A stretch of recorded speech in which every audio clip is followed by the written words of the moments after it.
Hi everyone, welcome back to my nest. As you can see, we got a little bit of a different angle going on here.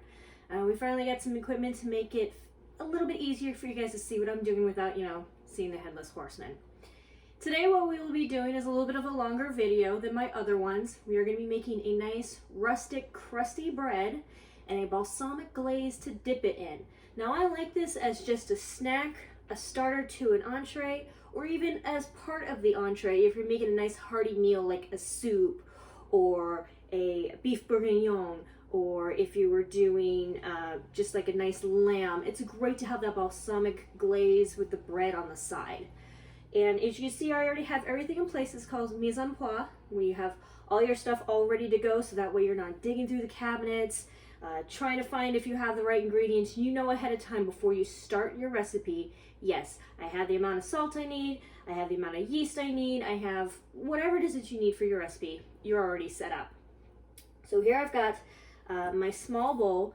I'm going to be using this to measure the flour in, which brings me to my kitchen scale. A lot of baking recipes go a lot better if you actually measure the ingredients by their weight versus by their volume. Volume can be very picky. Flour may not settle properly in the cup, so that's why a lot of times baking recipes will say, I want a pound of sugar, not 3 cups of sugar, or whatever the recipe may be. I have this giant large bowl. I got this at IKEA, for anyone wondering. I've used it so many times for so many things. This is what the bread's going to sit in as it rises. A spatula.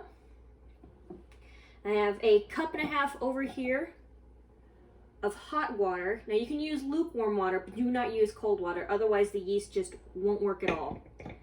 I have 3/4 teaspoons of active yeast, not instant yeast, active yeast, because this is a no-knead bread. So this is going to sit for 6 hours as it rises. It's not something that you're going to do quickly and in 2 hours you're going to throw the bread into the oven. I have right here 2 teaspoons of kosher salt. Now I prefer kosher salt over regular table salt for a variety of different reasons. You're not using as much salt as you would with table salt. It gives you much more flavor because the rocks are bigger, and I just really haven't had a reason for table salt. For finishing salt, when you're at the meal, I actually have this little grinder of pink Himalayan salt. And then over here, I have my container of all-purpose flour. Now, normally, when I'm making a crusty, rustic bread, I would use bread flour. Bread flour has more gluten in it, so it's gonna yield that harder crust and that chewier inside. But unfortunately, because of COVID, bread flour is very hard to come by lately. Usually I would have gone down to, say, a Winco and used their bulk bins and just measured out as much I want. Obviously, those are closed right now, and finding bread flour in the bag has been very hard for me to do. It'll still be just as good if you use the all-purpose flour. It just won't be as crunchy on the outside versus if you used bread flour. And that actually brings me to the other thing. I like to keep more than one flour. But usually it's only the bread flour and the all-purpose flour. There's also cake flour. Those are used mostly for if you were going to make a tempura, or if you were going to make cupcakes and you wanted them just a little bit fluffier than you would with all-purpose flour. There's rice flour for anyone who has a gluten allergy, almond flour. There is all sorts of different flours. The problem is if you go beyond the wheat flour for a recipe, you're gonna have to do a little trial and error to see if it's gonna work properly for your recipe, or if you're gonna have to make a brand new recipe. So again, this recipe will be on my Facebook page once I am done. So what I'm gonna do now is turn on my scale, make sure the unit says pounds, place the bowl, and then tare the weight so it ends up being 0. And I'm just gonna scoop it in until it says 1 pound.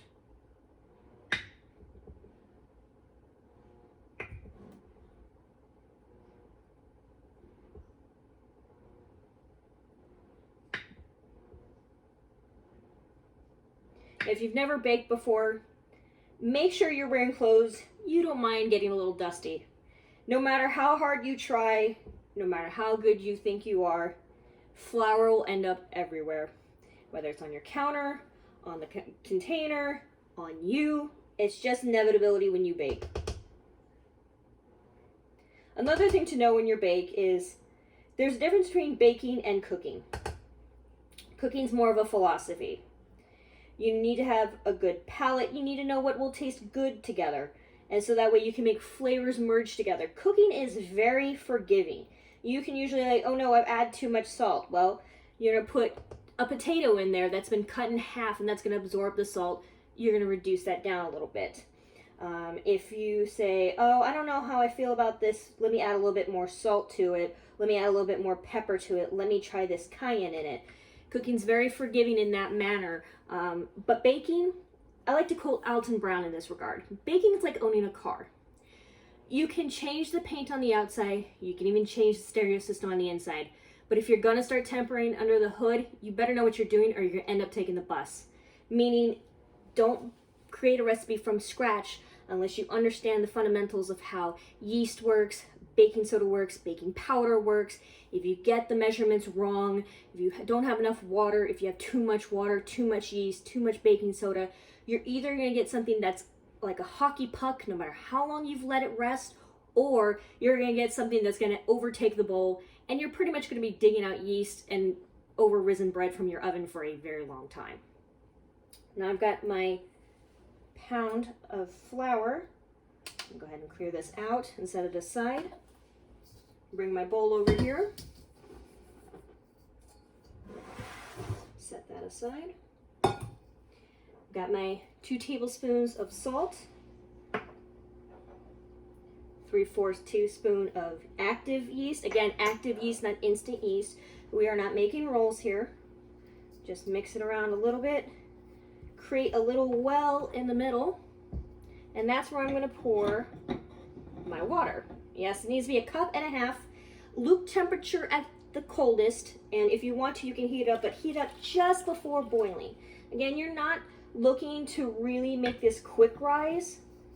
This is something you can do the night before and just let it sit on your countertop by covering it over with saran wrap, or you can start it really early in the morning and the bread will be ready by dinner time. Because this bread is going to sit for at least 6 hours, maybe 8, depending on how cold your house is and how quickly this bread is going to rise. But that's the beauty of it. You're saying like, wow, 6 hours, that's a long time. But this bread allows you to go about your day. You're not having to sit there and try to knead it and work it and pray that to the bread gods that maybe you've kneaded it enough, maybe you made the hot water enough, maybe this, that, and the other. You won't have to worry about that. Okay, put that aside. Just mush it a little bit together. It's gonna be sticky. You want it that way. Okay. Now, you can use saran wrap if you want to cover this, especially if you're gonna sit it overnight. I personally don't. I've yet to meet a saran wrap that actually properly clings to my bowls. It drives me nuts. No matter what brand I use, generic or not, no matter how much money I'm paying, I've yet to find it to happen without having to literally wrap the bowl 3 or 4 times so the saran wrap clings to itself. Little infuriating. So what I do instead is I get tea towels. And what tea towels are, they're like regular dish towels but far thinner. And I'm just going to drape that over here. It's going to keep it covered and it'll keep it warm. And I'm going to set it over here on the stove, because it's a nice warm place. And we're just going to let that sit for 6 hours. And in the meantime, we are going to make the balsamic glaze that we need that'll go great with this bread. Now the second part of this recipe is going to be making the balsamic glaze that's going to go with the bread. You see I have the bread over here, still rising, still got a couple hours to go. I have over here a cast iron sauce pot. This is covered in enamel, so that way I don't have to worry about it ever rusting. I have a whisk. I have almost a full cup of balsamic vinegar. I usually do about 1 cup, but this is the remainder that I had. And so because of that, I'm going to do a little bit less brown sugar. Normally the ratio I would go with would be a full cup of balsamic glaze and a 1/2 cup of sugar. Right now I've got about a 1/3 cup of sugar, brown sugar, packed it. I'm going to pour that in there.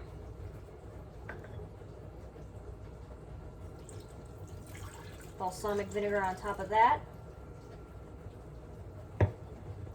And I'm going to turn the stove on. I'm going to have this at medium heat at first, so that way you can break down the sugars. Now, there's going to be a couple things you need to know when you're making a balsamic glaze like this. First of all, your house is going to smell like vinegar. It's just going to be the byproduct. It'll be the same way if you ever make pickles, if you color eggs with kids, anything you're going to use vinegar with, just accept the fact that your house is just going to smell like vinegar. The other thing is this will take a while. I don't have a lid for this, so it's going to take a little bit longer than normal, but if you have a sauce pot that has a lid to it, you can put it on top and it'll trap the heat in there, causing it to boil more. What you want to have it do is you want it to reduce by half. Reducing the liquid in here by half. So that will take a while. And any good glaze, any good syrup, any good sauce, that's what you want to do. You want to reduce it by half. And what that does is, for a syrup or a glaze, it's going to give it that texture, that consistency, that syrupiness that you want. It's also going to really double the flavor, really concentrate it so you're actually tasting it more. And so we are going to go ahead and let this sit. It's going to be a while, so we'll come back and check on this in a few minutes. Okay, now's about time we want to check on this glaze. Woo, it smells very much like vinegar in here.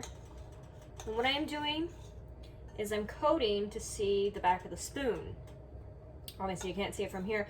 What you want to do is you want to make sure that the back of the spoon properly coats and it takes a while to come clear. Preferably not clear at all. Unfortunately, we still have splotches on the back of this spoon. I'll show you. Yeah, that's hot, but tasty. So, now let it reduce just a little bit more. Okay, now it's the consistency I want. So I'm gonna go ahead and turn off the stove. And I have a jar set here on a trivet. Trivets are great to have in the house. We have several different kinds. We have this one, which is ceramic, easy to wipe off. We have two which are silicone, which are great. They can just go into the dishwasher just fine. And then we have a couple that are cloth. And the reason why you would want to have these is to protect your countertop, protect your kitchen table when you put something hot on there. So right now I'm trying to protect the countertop from the very hot balsamic that's going to get poured into this jar. So you want to grab an oven mitt. Very gently pour it into the jar. Because I didn't make the amount I normally would make, one of these small 8-ounce jars will work just fine. Put it over here on the cool burner. Okay, and that's going to go ahead and sit at room temperature until it is cool enough to put in the fridge. You don't want to put it in the fridge as it is right now. It's going to bring down the temperature of your fridge, which is not a good thing. So you're just going to let it sit here on the countertop until it stops steaming, until this no longer feels hot when you put your hand over it. Then you're going to close it up with a lid, and you're going to keep it in the fridge. Now, balsamic glaze, because of the acid in it from the vinegar, it can actually keep for about 2 weeks to a month. It again depends on how much sugar to vinegar ratio you have. If you do the 2 to 1, as I said, like 1 cup of vinegar to a half a cup of sugar, it's going to last closer to the 1 month mark. I have never known this to last very long once I've made the crusty bread, or even if you don't want to use it for that. This balsamic glaze is great to go over as a drizzle to a rosemary chicken, if you want to use it with lamb, if you want to use it with bread, if you want to. There's so many variety reasons. Balsamic is just a great glaze as it is. Caprese salad, actually. Normally people would just put balsamic vinegar. I like to go the extra step with a balsamic glaze, and it just gives it that nice extra depth, kind of mutes the bitterness, the sharpness of that vinegar. And then check it on the bread one more time. It is very much starting to rise. We are going to give it, I want to say, started this at 9, so we need to give it 3 more hours, and then we're going to go ahead and stick this in the oven. Okay, the 6-hour mark is up. We are back in the kitchen. I'm gonna give you a quick look at the bread and what it should look like. You can see all those little holes from the yeast rising. Set that tea towel aside.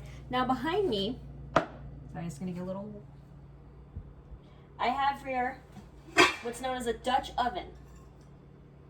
And that is a cast iron pot that comes with a cast iron lid.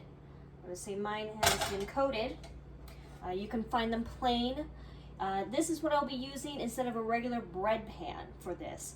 If you do not have a Dutch oven, I would suggest any kind of a oven safe pot and lid. Make sure, double check, I don't care if you have to Google the company, make sure that it is oven safe. Otherwise you're gonna get a shattered lid and a warped pot at the end of your baking. You're gonna go over here to your oven. You're gonna turn it to 450. And then you are going to open the oven.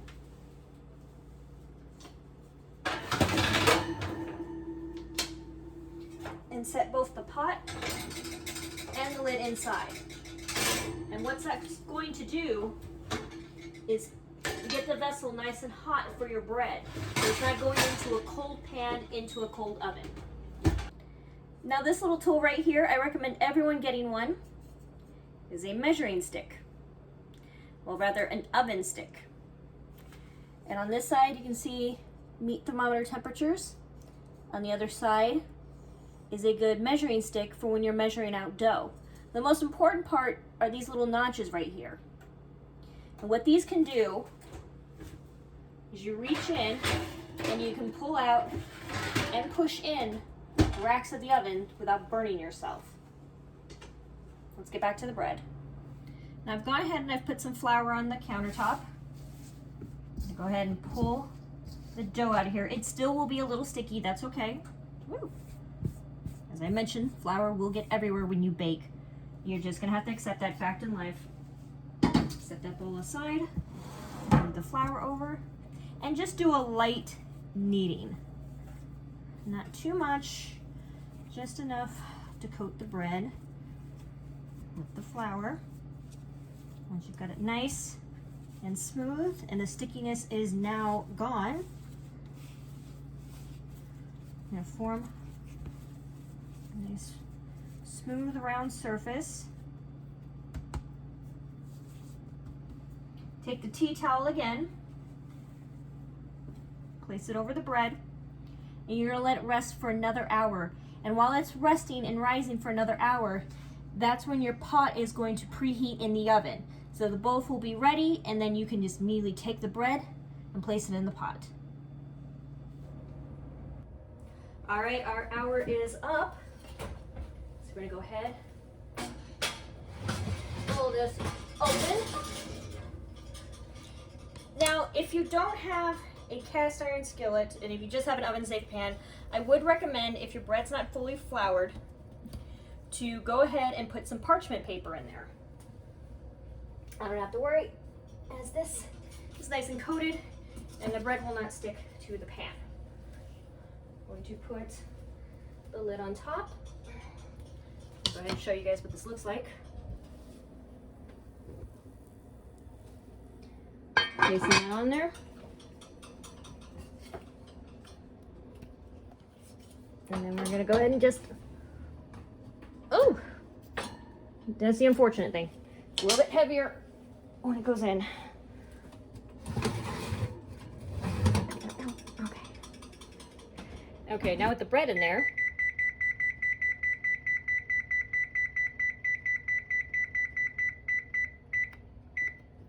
set the timer for 30 minutes, and then we will remove the lid and have it go for another 15. Okay, our timer is ended. So we're gonna turn that off, make sure the oven still stays on. Open up. It's gonna be a very beautiful sight. We're gonna remove that lid. Look at that. Now this, unfortunately, is not done yet. Put it back in the oven, minus the lid, so it gets a nice dark color to it. And now we're gonna set the timer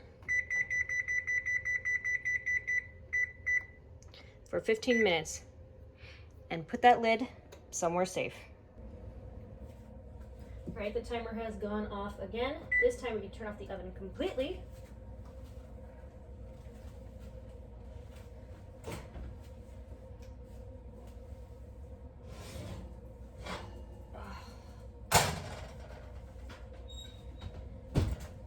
Now, you want to be very careful when you do this because it's gonna be hot. Reach in. Ooh, okay. A little too hot. Sometimes you can grab it. Other times, just take your pot holders. There. Now that is a beautiful piece of bread. Nice even color all around. Nice crusty top. And you'll let that cool at room temperature. Usually takes half hour to an hour. That's why I say the sooner you start this, the sooner it can be ready for dinner. And that's why you can even do it overnight if you want. That way you bake it first thing in the morning. It's perfect when dinner time rolls around. Once your bread is cool enough, you can actually use a serrated bread knife and start cutting them up into nice little even pieces. Then you got the nice little bowl on the side of the balsamic glaze to dip in. I hope you guys enjoyed this video, and I hope you try this bread recipe soon. If there's more recipes you'd like to see, please hit up the comment section below. If you have any questions, comments, or concerns, again, you can hit the comment section or my Facebook channel. You can follow me on Instagram and on Facebook. Both will be found on the back end of my channel. This is Phoenix, and I hope to see you guys real soon.